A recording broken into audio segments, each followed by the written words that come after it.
प्रधानमंत्री श्री नरेंद्र मोदी का ऊपर अपना आस्था रखकर वो चल रहे हैं।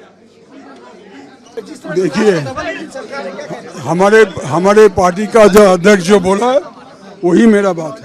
डबल इंजन सरकार लग रहा है कि बंगाल में जिस तरह से रत्ना पे काम कर रही है, शुभेंदु अधिकारी का सरकार काम कर रही है, क्या कहना चाहिए? देखिए, ये नई सरकार घोषणा पत्र में जो लिखा हुआ है उसका एक एक एजेंडा पकड़ के काम शुरू किया है, बहुत जोर से, तेजी से।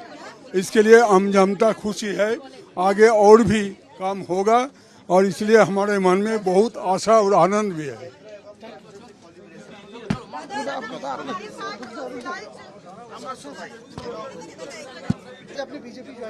देखिए, मैंने पहले भी कहा था कि प्रधानमंत्री नरेंद्र मोदी जी के नेतृत्व में जो काम उन राज्यों में हुआ है, देश में हुआ है जहां डबल इंजन की सरकार है, कोई कुछ भी कहे वो अस्वीकार नहीं कर सकते।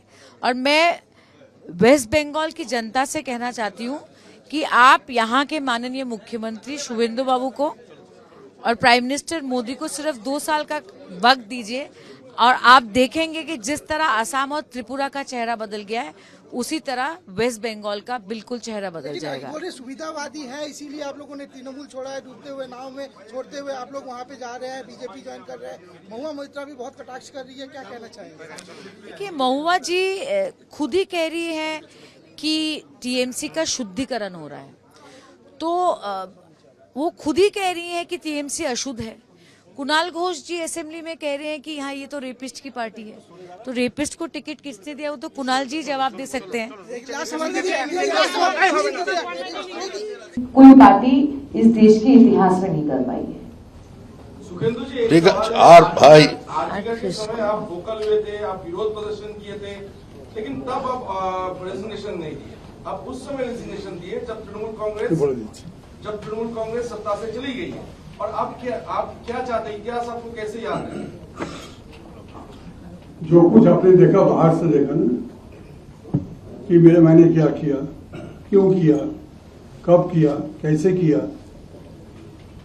हिंदुस्तान में 800 सांसद है कुल मिला के, लोकसभा और राज्यसभा में। 800 सांसद में से मैं ही पब्लिकली डिमांड किया था कि जिस तरह आरजीकर कांड का प्रमाण सबूत इसको मिटाया जा रहा है, उसमें पुलिस कमिश्नर और प्रिंसिपल ऑफ द इंस्टीट्यूशन को कस्टोडियल इंटरोगेशन होना चाहिए, मतलब गिरफ्तार करके उसका पूछताछ किया जाए। दूसरे किसी का हिम्मत नहीं हुआ था उस समय ये बात बोलने का। उसके बाद मैं अस्वस्थ था, बहुत ही सीख था।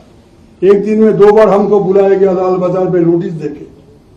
मैंने मेडिकल सर्टिफिकेट भेजा, मैंने कभी नहीं बोला नहीं जाऊंगा। क्यों नहीं, हम चोर है क्या, डाकू है क्या, लाल बाजार दिखाते हैं हमको क्या डर है। लेकिन I was bedridden, I sent my medical testimonials, in spite of that those were not considered, then I had to move the Calcutta High Court. एवं और वहां पे आके मेरे बड़े भाई जो वकील है मुझ जैसा, उनको पकड़ के बोला कि आप वो ट्वीट को उठा लीजिए, हम भी केस उठा लेते हैं। तो मैंने देखा कि 33 लाख लोग मेरा ट्वीट देख चुका है, मेरा पर्पस सर्व हो गया। अब ट्वीट हटाने से भी कोई दिक्कत नहीं है। और मैं पीस मांगना चाहता हूँ, मेरे एक बेटी है, एक पोती है। हमारा बहुत पत्नी गुजर गए 3 महीना पहले, अगर मैं भी गुजर दूंगी हर रोज, उसके बावजूद भी 3 महीना 4 महीना लगातार मेरे टेलीफोन पर, मोबाइल पर धमकी आ रहा था कि हमको हत्या किया जाएगा, हमारा बेटी को, पोती को किडनैप किया जाएगा। ये क्या मैं ढोल बजा के सबको बोलूं? और किसके पास जाऊं? पुलिस के पास। जो पुलिस एक दिन में हमको 2 बार सामन किया था लाल बाजार में, वो विचार देगा, हमको प्रोटेक्ट करेगा। हम तो समझ गया था, उसी समय रिजाइन कर सकता था, लेकिन हमको डर था कि शायद मुझे भी सुपारी किलर लगा के ये कत्ल कर सकता है।